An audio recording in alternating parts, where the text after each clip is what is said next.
ದಾಡಿ ಇರೋದು ತೊಪ್ಪಿ ಹಾಕಿರೋರೆಲ್ಲ ದೊಡ್ಡ ಲೀಡರ್ ಅಂತ ನೀನು ಒಪ್ಕೊಂಬೇಡಿ. ಹೆಸರು ಬಂದು ನಲ್ಪಾಡು, ಯಾವ ಪಾಡು ಪಡ್ತಾವನೋ ಗೊತ್ತಿಲ್ಲ ಅವನು. ಗಡ್ಡ ಟೊಪ್ಪಿ ಹಾಕೋರೆಲ್ಲ ಮುಸಲ್ಮಾನ್ ಅಲ್ಲ ಅಂತ ಹೇಳ್ದ. ಇವನು ಯಾವ ಸೀಮೆ ಮುಸಲ್ಮಾನ್, ಯಾವ ದೊಣ್ಣೆ ನಾಯಕ ಇವನು? ನೀವು ಗಡ್ಡ ಬಿಟ್ಟಿದ್ದೀರಲ್ಲಪ್ಪ ಈಗ. ಯಾವ ಸಮುದಾಯದ ನೆಲ್ಪಾಡ್ ಕೂಡದೆ ಜಗಳ ಮಾಡ್ಕೊಂಡು ಕ್ರಿಮಿನಲ್ ಕೇಸ್ಗಳು ಇವನ ಮೇಲೆ ಮೊಕದ್ದಮೆ ಆಗಿ ಜೈಲಿಗೆ ಹೋಗಿ ಬಂದವನು ಇವನು. ದುಡ್ಡಿನ ದುರಂಕರ ಮೇಲೆ ಮೆರಿತಾ ಇರೋದು ನೆಲ್ಪಾಡು. ನಮ್ಮ ಮುಸಲ್ಮಾನಲ್ಲಿ ನೆಲ್ಪಾಡ್ ಅಂತ ಹೆಸರು ಇಲ್ಲ ನಮ್ಮ ಧರ್ಮದಲ್ಲೂ.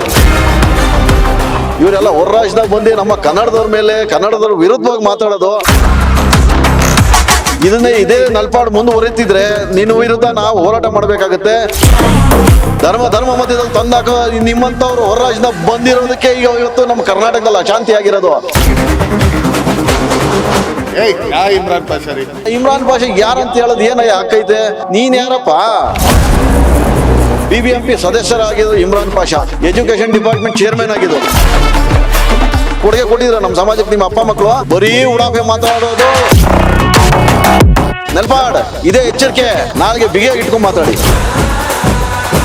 ಅಲ್ಪಸಂಖ್ಯಾತರು ಏನ್ ಜೀವನ ಪೂರ್ತಿ ಗುಲಾಮ್ಗಿರಿನ ಮಾಡ್ಬೇಕಾ ಕಾಂಗ್ರೆಸ್ ಅವ್ರದ್ದು? ಈಗ ನೋಡಿ, ಹೆಸರು ಬಂದು ನಲ್ಪಾಡು, ಯಾವ ಪಾಡು ಪಡ್ತಾವನೋ ಗೊತ್ತಿಲ್ಲ ಅವನು. ನಲ್ಪಾಡು ಈಗ ಅದು ನಮ್ಮ ಮುಸಲ್ಮಾನ ಗುರೂಜಿಗಳು ಏನೋ ಮಾತಾಡೋರೆ ಅವ್ರ ಬಗ್ಗೆ. ಗಡ್ಡ ಟೊಪ್ಪಿ ಹಾಕೋರೆಲ್ಲ ಮುಸಲ್ಮಾನರಲ್ಲ ಅಂತ ಹೇಳ್ದ. ಇವನು ಯಾವ ಸೀಮೆ ಮುಸಲ್ಮಾನ್, ಯಾವ ದೊಣ್ಣೆ ನಾಯಕ ಇವನು? ನಾಯಕರಲ್ಲ ಅಂತ ಹೇಳ್ತಾನಲ್ಲ ಇವನು. ಕೂಡದೆ ಜಗಳ ಮಾಡ್ಕೊಂಡು ಕ್ರಿಮಿನಲ್ ಕೇಸ್ಗಳು ಇವನ ಮೇಲೆ ಮೊಕದ್ದಮೆ ಆಗಿ ಜೈಲಿಗೆ ಹೋಗಿ ಬಂದವನು ಇವನು. ಇವರೆಲ್ಲ ಹೊರ ರಾಜ್ಯದಾಗ ಬಂದು ಇವ್ರ ಅಪ್ಪ ಶಾಂತಿನಗರದಲ್ಲಿ ಶಾಸಕನಾಗಿ ಈ ದುಡ್ಡಿನ ದುರಂಕರ ಮೇಲೆ ಮೆರಿತಾ ಇರೋದು ನಮ್ಮ ನೆಲ್ಪಾಡು. ಈ ನೆಲ್ಪಾಡು ಯಾವ ಪಾಡು ನಮಗೆ ಗೊತ್ತಿಲ್ಲ. ಅದು ಹೆಸರು ನಮ್ಮಲ್ಲೂ ಇಲ್ಲ, ನಮ್ಮ ಮುಸಲ್ಮಾನಲ್ಲಿ ನೆಲ್ಪಾಡ್ ಅಂತ ಹೆಸರು ಇಲ್ಲ ನಮ್ಮ ಧರ್ಮದಲ್ಲೂ. ಅದು ಇಟ್ಕೊಂಡೆ ಸರಿ ಇರಲಿ. ವೈಯಕ್ತಿಕವಾಗಿ ಅದು ಬಹಿರಂಗ ಚುನಾವಣೆ ಆಗಿರಬೇಕು. ಧರ್ಮ ಮಧ್ಯದಲ್ಲಿ ಧರ್ಮಕ್ಕೆ ಅಪಮಾನ ಮಾಡೋದು ಇವನ್ಗೆ ಯಾವ ಅಧಿಕಾರನೂ ಇಲ್ಲ, ಯಾವ ನೈತಿಕತೆಯೂ ಇಲ್ಲ. ಇವರೆಲ್ಲ ಹೊರ ರಾಜ್ಯದಾಗ ಬಂದು ನಮ್ಮ ಕನ್ನಡದವ್ರ ಮೇಲೆ, ಕನ್ನಡದವ್ರ ವಿರುದ್ಧವಾಗಿ ಮಾತಾಡೋದು. ಇವರು ಯಾವುದೇ ಕಾರಣಕ್ಕೆ ಇವ್ರು ಸರಿ ಇಲ್ಲ. ಇದೇ ನಲ್ಪಾಡು ಮುಂದುವರಿತಿದ್ರೆ ನಿನ್ನ ವಿರುದ್ಧ ನಾವು ಹೋರಾಟ ಮಾಡಬೇಕಾಗತ್ತೆ. ನೀವು ಒಂದು ಸ್ವಲ್ಪ ನಾಳೆಗೆ ಬಿಗಿಯಾಗಿ ಇಟ್ಕೊಂಡು ಮಾತಾಡಬೇಕು. ಏಕವಚನದಲ್ಲಿ ಜನರು ಮಾತಾಡೋದು ನಿಮಗೆ ನಾಲ್ಗೆ ಐತೆ ಅಂತ ನೀವು ಮೇರಿಬಾರ್ದು. ನೀವು ಗಡ್ಡ ಬಿಟ್ಟಿದ್ದೀರಲ್ಲಪ್ಪ ಈಗ. ಯಾವ ಸಮುದಾಯದ ನೆಲ್ಪಾಡ್? ಅಲ್ಪಸಂಖ್ಯಾತರಿಗೆ ಬರೀ ಕಡೆಗಣಿಸೋದು. ಈಗ ದಾವಣಗೆರೆಯಲ್ಲಿ ಅಲ್ಪಸಂಖ್ಯಾತರು ಶಾಮನೂರು ಶಿವಶಂಕರಪ್ಪ ಅವರು ಇದ್ದಾಗ ಅಲ್ಪಸಂಖ್ಯಾತರ ಸೀಟ್ ಕೊಡ್ತೀನಿ ಅಂತ ಹೇಳಿದ್ರಂತೆ. ಅದು ಎಷ್ಟು ಮಟ್ಟಕ್ಕೆ ಸರಿನೋ ಏನೋ ಗೊತ್ತಿಲ್ಲ. ಅಲ್ಲಿರೋ ಅಲ್ಪಸಂಖ್ಯಾತರಿಗೆ ಮನ್ಸಿಗೆ ನೋವಾಗೈತೆ.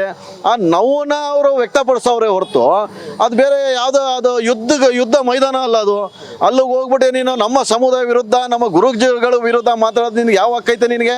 ಎಲೆಕ್ಷನ್ ಥರ ನಡೆಸ್ಕೊಳ್ಳಿ. ಚುನಾವಣೆ ನಡೀತಿರೋದಲ್ಲಿ ಧರ್ಮ ಮಧ್ಯದಲ್ಲಿ ತಂದಾಕ ನಿಮ್ಮಂಥವ್ರು ಹೊರ ರಾಜ್ಯದಿಂದ ಬಂದಿರೋದಕ್ಕೆ ಈಗ ಇವತ್ತು ನಮ್ಮ ಕರ್ನಾಟಕದಲ್ಲಿ ಅಶಾಂತಿ ಆಗಿರೋದು. ಅರ್ಥ ಆಯ್ತಾ? ಇವೆಲ್ಲ ಮಾತಾಡಬಾರ್ದು. ಹೆಂಗಿರ್ಬೇಕು ಹಂಗೆ ಮಾತಾಡ್ಬೇಕು ನೆಲ್ಪಾಡ್. ಮುಂದಕ್ಕೆ ಹಳೇದೆಲ್ಲ ನೋಡ್ಕೊ ಬರ್ತಾ ಇದ್ದೀವಿ ನಾವು. ಕನ್ನಡದವ್ರ ಮೇಲೆ ದಬ್ಬಾಳಿಕೆ, ದೌರ್ಜನ್ಯ ಮಾಡೋದು, ಹೊಡಿಯೋದು, ಕುಡಿದ್ಬಿಟ್ಟು UBCTಯಲ್ಲಿ ಹೊಡಿಯೋದು, ಇವೆಲ್ಲ ಬೇಡ.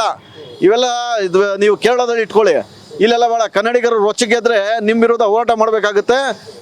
ಎಚ್ಚರಿಕೆ ಆಗಿರಲಿ. ನೋಡಿ, ಇಮ್ರಾನ್ ಪಾಷಾ ಯಾರಂತ ಕೇಳೋಕ್ಕೆ ನೋಡಿ ನಾನು ಹೇಳ್ತೆ.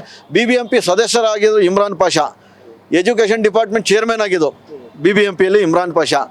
ಆ ಇಮ್ರಾನ್ ಪಾಷಾ ಯಾರಂತ ಕೇಳೋಕ್ಕೆ ನಮ್ಮ ಬೆಂಗಳೂರಲ್ಲಿ ಎಲೆಕ್ಷನ್ ಚುನಾವಣೆಯಲ್ಲಿ ಕಾರ್ಪೊರೇಟರ್ ಗೆದ್ದಿರೋದು ಇಮ್ರಾನ್ ಪಾಷಾ. ಇಮ್ರಾನ್ ಪಾಷಾ ಯಾರಂತ ಹೇಳೋದು ಏನಯ್ಯ ಹಾಕೈತೆ? ನೀನು ಯಾರಪ್ಪ? ನೀವು ಯಾರ್ರೀ? ಏನು ಕೊಡುಗೆ ಐತೆ ನಿಮಗೆ ಕೊಡುಗೆ ಏನು? ನಮ್ಮ ಸಮಾಜಕ್ಕಿರಲಿ, ನಮ್ಮ ರಾಜ್ಯಕ್ಕಿರಲಿ ಏನು ಕೊಡುಗೆ ಐತೆ? ನಮ್ಮ ಸಮಾಜಕ್ಕೆ, ನಮ್ಮ ರಾಜ್ಯಕ್ಕಿರಲಿ ಏನಾದ್ರು ಹೋರಾಟ ಮಾಡಿ ಏನೋ ಸಾಧನೆ ಮಾಡಿದಿರಾ? ಏನಾದ್ರು ಕೊಡುಗೆ ಕೊಟ್ಟಿದ್ದೀರಾ ನಮ್ಮ ಸಮಾಜಕ್ಕೆ ನಿಮ್ಮ ಅಪ್ಪ ಮಕ್ಕಳು? ಬರೀ ಉಡಾಫೆ ಮಾತಾಡೋದು. ದುಡ್ಡಿನ ದುರಂಕರ ಜಾಸ್ತಿ ಐತಿ ನಿಮ್ಮನ್ನೆಲ್ಲ. ನಿಮ್ಮೆಲ್ಲ ದೇವ್ರು ತೋರಿಸ್ತಾನೆ ನಿಮಗೆಲ್ಲ. ಒಂದಲ್ಲ ಒಂದು ದಿವಸ ಭಗವಂತ ಇದ್ದಾನೆ. ಜಾಸ್ತಿಯಾಗಿ ರೊಚ್ಚಿಗೆ ಇದ್ರೆ ನಾವು ಕನ್ನಡಿಗರು ನಿಮ್ಮ ವಿರುದ್ಧ ಹೋರಾಟ ಮಾಡಬೇಕಾಗುತ್ತೆ. ಇನ್ನು ಮುಂದೆ ಮಾತಾಡೋದಾಗ ಎಚ್ಚರಿಕೆ ಇರಲಿ. ನಾಳೆಗೆ ಬಿಗಿಯಾಗಿ ಇಟ್ಕೊಂಡು ಮಾತಾಡಿ. ಇವ್ರಿಗೆ ರಾಜಕಾರಣಿಗಳದ್ದೇ ಯಾವ ಧರ್ಮಕ್ಕೂ ಗೌರವ ಕೊಡಲ್ಲ ಇವರು. ಯಾವ ಧರ್ಮ ಅನ್ನೋದು ಗೊತ್ತಿಲ್ಲ. ಈ ವಯನೂ ಅಲ್ಪಸಂಖ್ಯಾತರ ಅಥವಾ ಬೇರೆ ಯಾವ ಧರ್ಮಕ್ಕಂತ ಗೊತ್ತಿಲ್ಲ. ಈ ವಯ ಮಾತಾಡೋದು ನೋಡಿದ್ರೆ ಅಲ್ಲಿ ಶಾಮನೂರು ಶಿವಶಂಕರಪ್ಪ ಅವ್ರದ್ದು ನಡೀತಿರೋ ಚುನಾವಣೆ, ಅವ್ರ ಮೊಮ್ಮಗನ ಬಗ್ಗೆ ಪ್ರಚಾರ ಮಾಡೋಕ್ಕೆ ಹೋಗಿರೋದು. ಇದ್ರ ಬಗ್ಗೆ ಧರ್ಮದ ಗುರೂಜಿಗಳ ಬಗ್ಗೆ ಟೊಪ್ಪಿ ಗಡ್ಡ ಏನಕ್ಕೆ ಯಾರು ಕೇಳಿದ್ರಪ್ಪ? ಟೊಪ್ಪಿ ಗಡ್ಡ ಇವೆಲ್ಲ ಬೇಕಾಗಿಲ್ಲ. ಈಗ ಚುನಾವಣೆ ರೀತಿಯಲ್ಲಿ ನಡೀಲಿ. ಧರ್ಮ ಮಧ್ಯದಲ್ಲಿ ತಂದಾಕ್ಬಾರ್ದು ನೆಲ್ಪಾಡ್. ಇದೇ ಎಚ್ಚರಿಕೆ. ಧರ್ಮ ವಿರುದ್ಧವಾಗಿ ಮಾತಾಡಬಾರ್ದು ಇನ್ನೊಂದ್ಸರಿ. ನಿಮಗೆ ಹೇಳ್ತಾ ಇದೀವಿ, ಭಾಳ ಒಳ್ಳೆತನದಿಂದ ಹೇಳ್ತಾ ಇದೀವಿ ನಲ್ಪಾಡೋಡೆ. ಇಲ್ಲದ್ರೆ ನಿಮ್ಮ ವಿರುದ್ಧ ನಾವು ಉಗ್ರ ಹೋರಾಟ ಮಾಡಬೇಕಾಗುತ್ತೆ. ಈಗ ಯಾರಿಗಿರಲ್ಲ ಹೇಳಿ, ಅವರು ಈಗ ಅಲ್ಪಸಂಖ್ಯಾತರು ಏನು ಜೀವನ ಪೂರ್ತಿ ಗುಲಾಮ್ಗಿರಿನೇ ಮಾಡಬೇಕಾ? ಕಾಂಗ್ರೆಸ್ ಅವ್ರು ಗುಲಾಮ್ಗಿರಿ ಮಾಡಿಸ್ಕೊಂಡು ಅವ್ರು ಕೊಟ್ಟಿದ್ದೀವಿ, ಇವ್ರಿಗೆ ಸಚಿವ ಸ್ಥಾನ ಕೊಟ್ಟಿದ್ದೀವಿ ಅಂತ ಹೇಳ್ತಾರಲ್ಲ ಇವರು. ಎಷ್ಟು ಮಟ್ಟಕ್ಕೆ ಮತ ಹಾಕೋರೆ ಅಲ್ಪಸಂಖ್ಯಾತರು? ಎಷ್ಟು ಮಟ್ಟಿಗೆ ಜನರಿಗೆ ಶಾಸಕರ ಸ್ಥಾನ, ಸಚಿವ ಸ್ಥಾನ ಕೊಟ್ಟವ್ರು ಇವರು?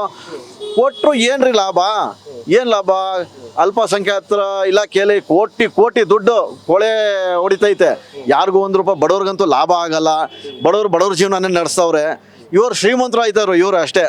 ಇವರು ಅಲ್ಪಸಂಖ್ಯಾತರು. ಆಮೇಲೆ ಒಗ್ಬೋಟು ಜಮೀನಂತೆ ಅದು ಒತ್ತುವರಿ ಮಾಡ್ಕೊಳ್ಳೋದು, ಎಷ್ಟು ಬೇಕು ಒತ್ತುವರಿ ಮಾಡ್ಕೊಂಡು ಜಮೀನು. ಇವರಪ್ಪನ ಮನೆ ಆಸ್ತಿ, ಇವರಪ್ಪನ ಮನೆ ಸ್ವತ್ತು ತಾಬಂದು ಸರ್ಕಾರಿ ಇಲ್ಲ ಒಗ್ಬೋಟ್ ಆಸ್ತಿ ಎಲ್ಲ ಇವರು ಗೊಳುಮಂತ ಸ್ವಾಹ ಮಾಡ್ಬಿಡೋದು, ತಿನ್ಬಿಡೋದು, ₹1,00,00,000 ಮಾರೋದು, ಹೋಗಿ ಬಂಗ್ಲೆ ಕಟ್ಕೊಂಡು ಐಷಾರಾಮಿ ಜೀವನ ಮಾಡಿ ಅದೇ ದುಡ್ಡಲ್ಲಿ ಚುನಾವಣೆಯಲ್ಲಿ ಗೆದ್ದೆ ನಮ್ಮ ಮೇಲೆ ದಬ್ಬಾಳಿಕೆ ಮಾಡೋಕೆ ಇವರೆಲ್ಲ. ನಮಗೆ ಬೇಕಾ? ಇಂಥವರೆಲ್ಲ ನಮಗೆ ಬೇಕಾಗಿಲ್ಲ.